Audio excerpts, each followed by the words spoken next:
Hello and welcome to today's edition of Masala Canada. It's a program I hope you'll tune into weekly because of the conversations, the interviews, and music that you'll hear each and every week. As I said on today's program, we'll talk to Malik Siraj Akbar. He's a Pakistani journalist and the editor of the English online newspaper The Balochistan, which focuses on the situation in Pakistan's biggest province, Balochistan. This past week, he was in the news himself after being given asylum in the United States. Trust me, it was a very, very hard and very painful decision of my life. I thought so many times. I always thought I was a brave man. But my friends told me, no, Malik, there's a very, very thin line between bravery and stupidity. You are brave, but stay away. Don't be stupid. Don't come back to Balochistan until the situation normalizes. Then I talked to actor and producer Natasha Chendale, who stars as Mumbai Chopra in the TV web series Landing in Mumbai. Landing in Mumbai is a comedy web series that follows what we call the antics of a young girl named Mumbai Chopra. She is the materialistic daughter of a spiritual guru who goes through a video scandal, kind of like all the socialites do, and is trying to find enlightenment in her life. Visually, she's more the Indian mix of Paris Hilton meets Kim Kardashian. But now our first story. This past June, some of you may have heard my interview with Pakistani journalist and newspaper editor Malik Siraj Akbar. We met at the South Asian Journalists Association convention in New York City. He was one member of a panel which opened the convention, a panel which discussed the situation faced by journalists in Pakistan. He focused on the dangerous situation in his home province of Balochistan, Pakistan's biggest province. In our interview, we talked about the online English language newspaper he edits, the Balochistan, and how it was being blocked by Pakistani authorities. And he talked about what he planned to do when he got back to Balochistan, when he ended his Hubert Humphrey Fellowship at the Center for Public Integrity in Washington, D.C. This past week, I saw a number of articles about his getting asylum in the United States, and on Thursday, the New York City-based Committee to Protect Journalists published an article by Malik Siraj Akbar about why he decided to ask for asylum in the United States, entitled Why I Fled Pakistan. Shortly after the publication of the article on Thursday, I spoke to him to get more details. It had to be tough to make the decision to ask for asylum. It was very painful. It was very hard. When did you find out that you had been given the asylum? Well, I found out in October, by the end of October. On the 24th, my case was decided. And what was it that made you finally decide that you had to ask for asylum in the United States? So many events. I've been in the U.S. for almost a year now, and there have been so many killings of journalists, human rights activists, lawyers in Balochistan. And every time my friends told me to ask for political asylum, and I was like, no, the things in Balochistan will improve, the situation will improve, and I hope I'll be able to go back to Balochistan and help and work as a journalist. So I was supposed to finish my Hubert Humphrey Fellowship in June this year. But because of the horrible situation existing in Balochistan, I sought an extension of my fellowship. I still hoped, I thought maybe the circumstances would improve in Balochistan. But every day, I was informed about people whom I knew very well from school days or from, university days or because of my profession, people who were, the heroes of our society, those who were the champions of democracy, those who stood for human rights and press freedom. Every day I would hear about their disappearance, and eventually after a week or 10 days about the news of their dead bodies recovering. So it was all building up. I was always hoping that the government of Pakistan would at least investigate the killings of disappeared journalists or human rights activists and all political activists who have been extrajudicially whisked away. But no development, took place. We consistently wrote about it. So when I almost approached the end of my fellowship, and I knew that I was not going to get an extension, then at the same time I was consistently, conveying the message to the Pakistani authorities that they should lift the ban on the Balochistan. That never also happened. So there were so many reasons. Then one of our journalist friends, Nasir Rind, he was picked up from Balochistan. And I thought the best way would be to engage ourselves in campaigning with other journalists, watchdogs, such as the Committee to Protect Journalists. So I wrote a full-fledged blog entry, and that, maybe we could rescue the boy. That never happened. His bullet-riddled dead body was also found. So all these developments that were happening in Balochistan, I thought, I would be able to go back, but that never happened. So eventually I had to seek for political asylum because, it's every individual's right who fears, prosecution in his home country because of his ethnicity, because of his political belief, because of his religious belief, because of the profession that he belongs to. For the last 2 years, Pakistan has been the world's most dangerous place for reporters. And within Pakistan, Balochistan is the most deadly place because in Balochistan, we don't have a single instance of any reporters' murders ever getting investigated by the Pakistani authorities. At the same time, what is more chilling is the fact that the Pakistani journalists' bodies, Pakistani media, and Pakistani liberals living in the larger cities like Islamabad, Karachi, and Lahore wouldn't react as angrily as we saw at the time of the murder of Salim Shehzad. He was a good colleague. We were absolutely devastated to hear about the news of his death. But when a similar, reporter abduction or murder takes place in Balochistan, there is no noise in Pakistan. And I was wondering about the same thing, that, okay, if something happens to me, is there anyone who would stand by me? The answer was a clear no, because I'd seen it in the incidences of so many of my friends who had been killed. So I thought, Balochistan is no longer safe. Firstly, because I'm an ethnic minority, I'm a Baloch. Secondly, I'm a journalist. Thirdly, because I edit an online newspaper where, of course, I have to come up with an opinion when I write editorials. We, separate opinion when we write news stories. But when it comes to writing an editorial, a column, there you have to have an opinion. And there's nothing wrong with having an opinion. So our opinion is very, very critical of the government policies, especially with regards to human rights violations in Balochistan, with regards to press freedom. And recently, as you asked me, what prompted me to review, my approach, was a massive protest carried out in Balochistan by the journalists 2 months back. It was unprecedented. Reporters getting together from all over Balochistan and protesting, seeking for protection, because a number of armed groups, which are believed to have links with the Pakistani military agencies, they've threatened the reporters, to follow their line. Then when these reporters, approached the Chief Justice of Balochistan High Court to provide them safety, the Chief Justice came up with a very weird response. He's like, okay, if you can't take care of yourself, you don't have to publish newspapers. You have to abandon the profession.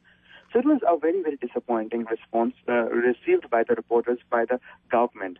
So when you live in a situation where the government is unable to provide you safety, then you can continue to work as a journalist. And in my blog post for the Committee to Protect Journalists, today I argued, no story is worth dying for.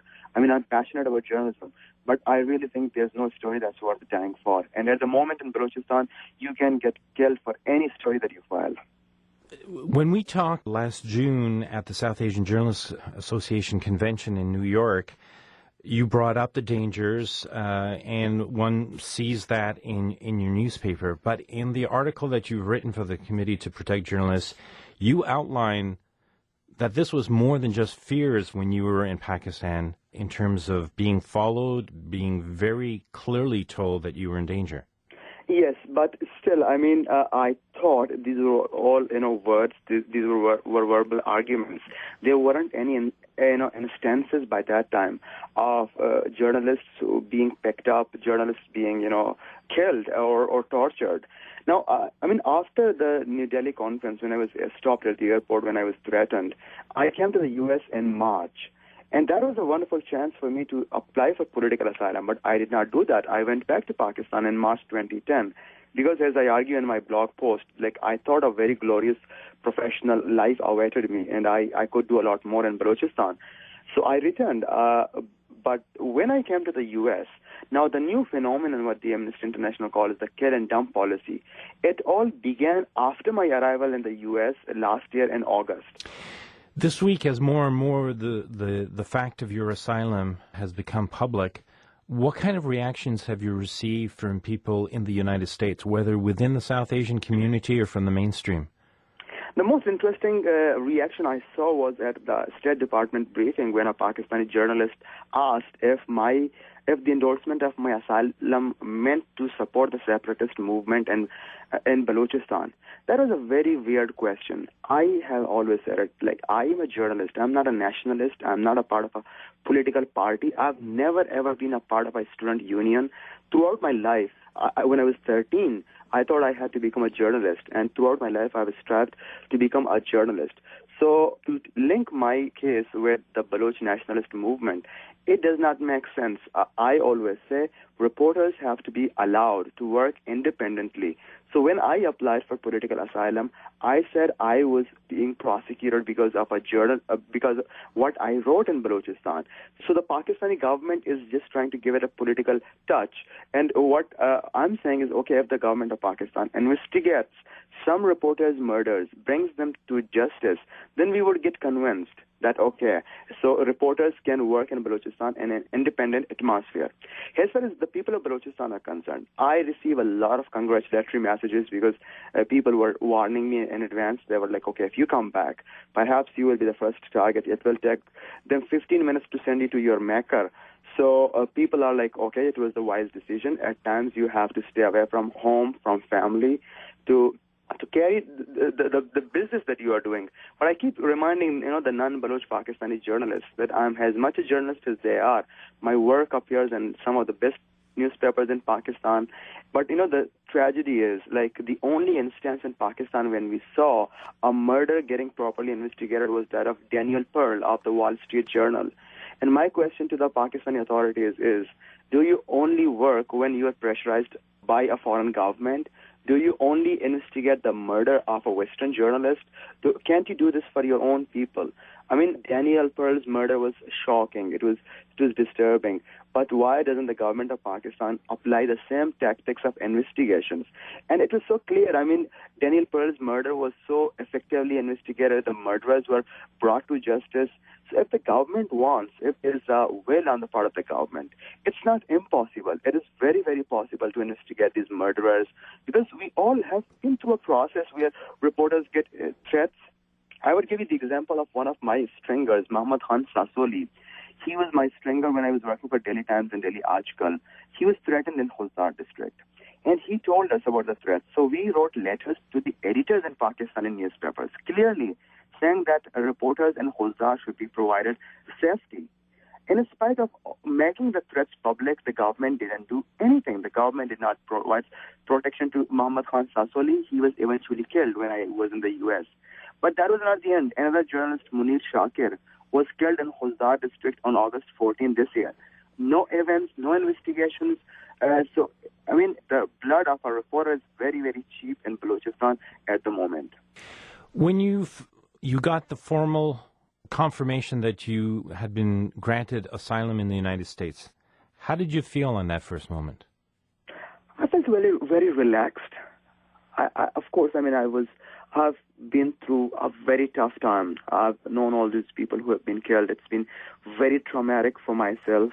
But I was so excited, of course, that at least. But equally, it was a mixture of happiness and sorrow. I felt devastated that my own country couldn't protect me. And then there was another country which thought I was in danger and which recognized my services and my work. And it embraced me. It said, okay, you can stay here for an indefinite period. So, trust me, it was a very, very hard and very painful decision of my life. I thought so many times. I always thought I was a brave man. But my friends told me, no, Malik, there's a very, very thin line between bravery and stupidity. You are brave, but stay away. Don't be stupid. Don't come back to Balochistan until the situation normalizes. Were you surprised when you got the asylum? Was I surprised? No, I wasn't surprised at all, because I had a very well-documented case.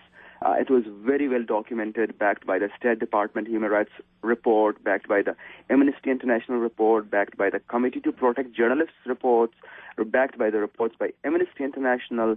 There were so many evidences. I mean, I had the pictures of the friends with whom I sat, with whom I trained as journalists. They've all been killed. There were so many evidences. I mean, the blocking of the Baloch Hall inside Pakistan Pakistan, and reporters who get killed. And so it was a very, very well-documented case. And I think every Baloch who seeks asylum anywhere in the world at the moment is very justified, because the killings haven't been specific to a political party or to a particular region. If you are an ethnic Baloch in Pakistan today, you are absolutely jeopardized. And I would encourage the young people to stay safe.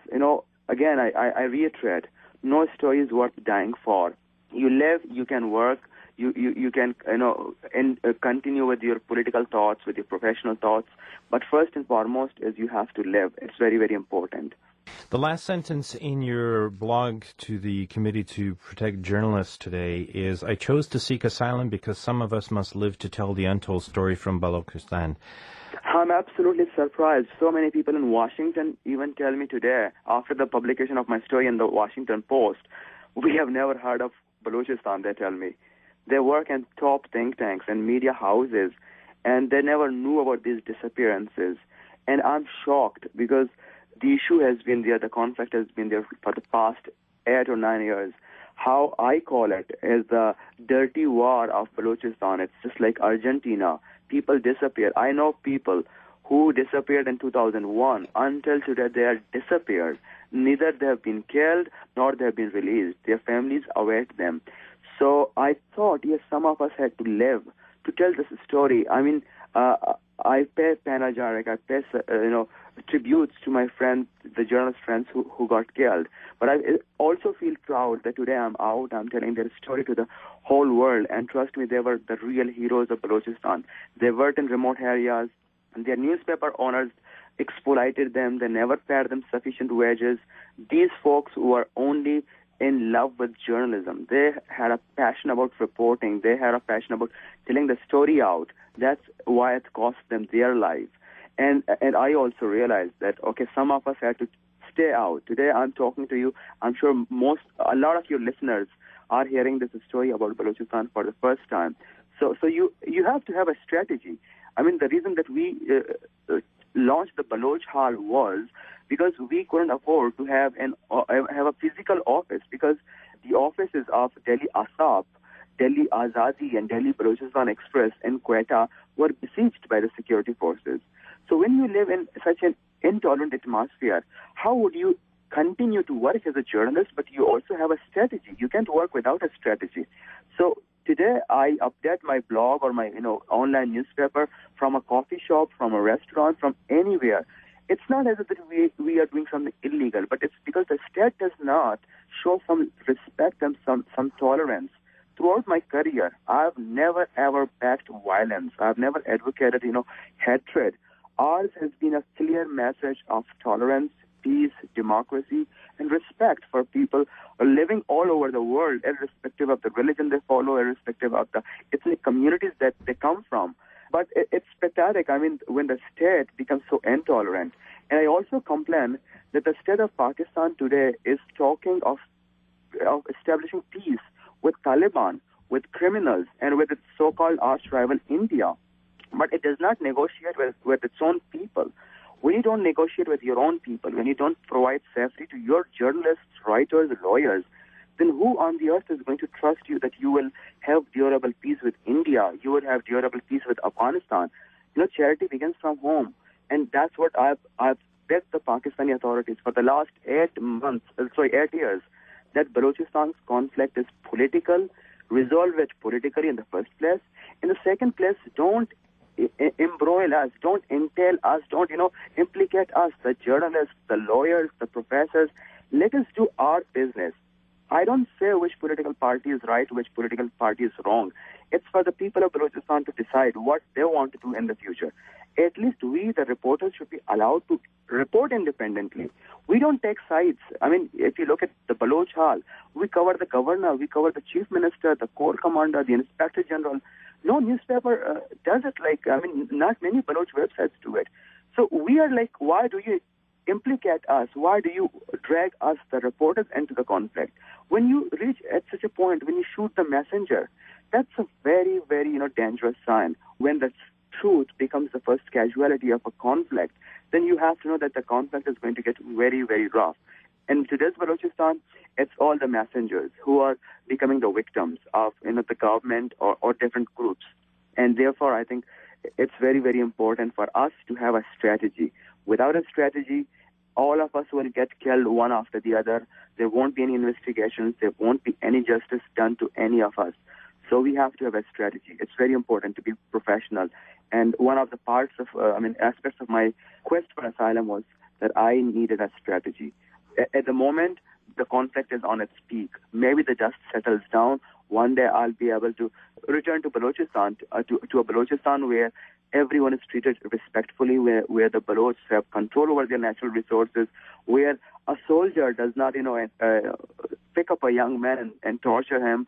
So I have a dream for Balochistan. I mean, I come from a middle-class family, and I have a dream for an educated, empowered Balochistan. But for that matter, you have to have a strategy.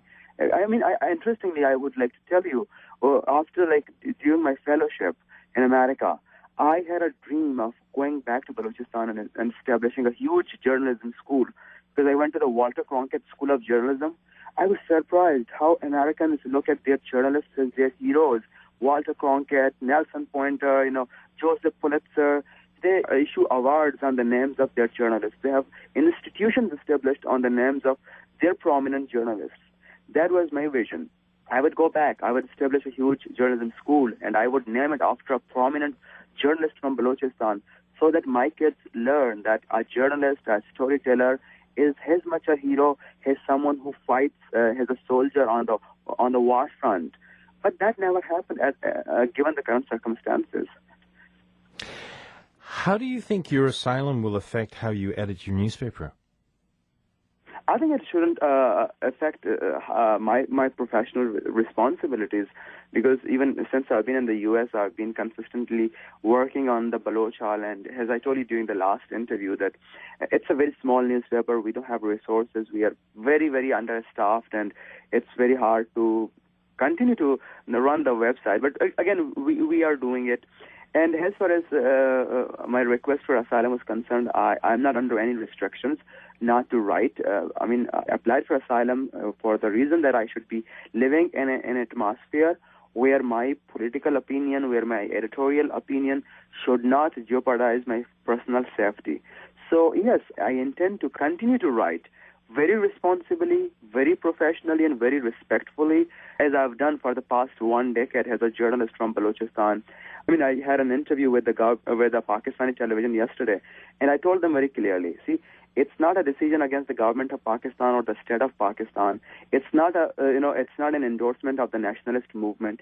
It is for my rights as an independent journalist. In Pakistan, an independent journalist perhaps is no longer able to work.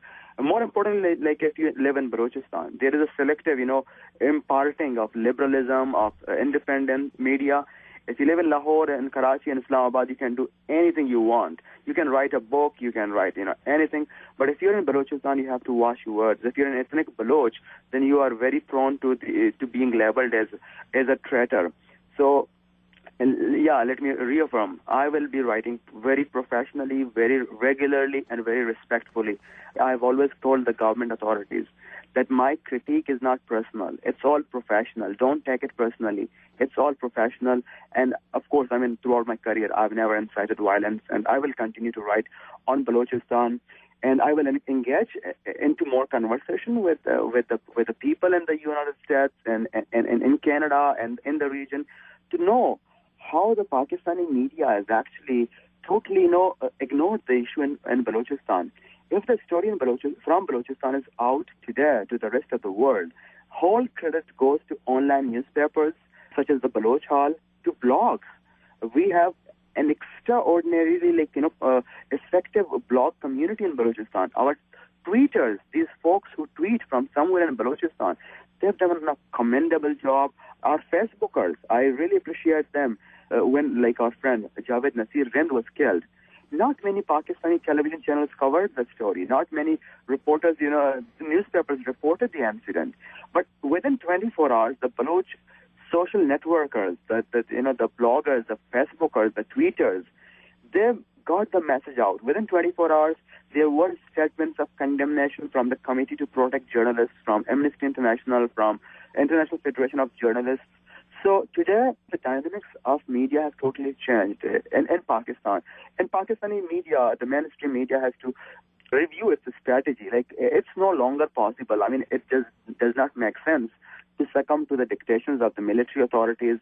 Again, I mean, I don't provoke people. I don't incite violence. But what I'm saying is, what is happening in Balochistan, let's cover it honestly and professionally. At least that amount of coverage should be given to the things in Balochistan. If that does not happen, the media outlets would just be degrading themselves, because the story would eventually come out from a guy who would be tweeting from some remote town of Balochistan, or a citizen journalist who would be sharing some pictures through Facebook or a video through Facebook, but the story will eventually come out. So this all change is, plunged the media core, the editors in Pakistan, into a dilemma. They are perhaps given the most difficult test of their professional careers, how they would do justice with their profession and how they would also keep the military at arm's length so that they won't interfere in their professional responsibilities and they don't curtail their civil rights, which are guaranteed under the Constitution of Pakistan. Malik Siraj Akbar, thank you very much. Thank you very much for having me in your show.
Malik Siraj Akbar is the Pakistani journalist and the editor-in-chief of the English-language online newspaper, the Balochistan. We spoke this past Thursday.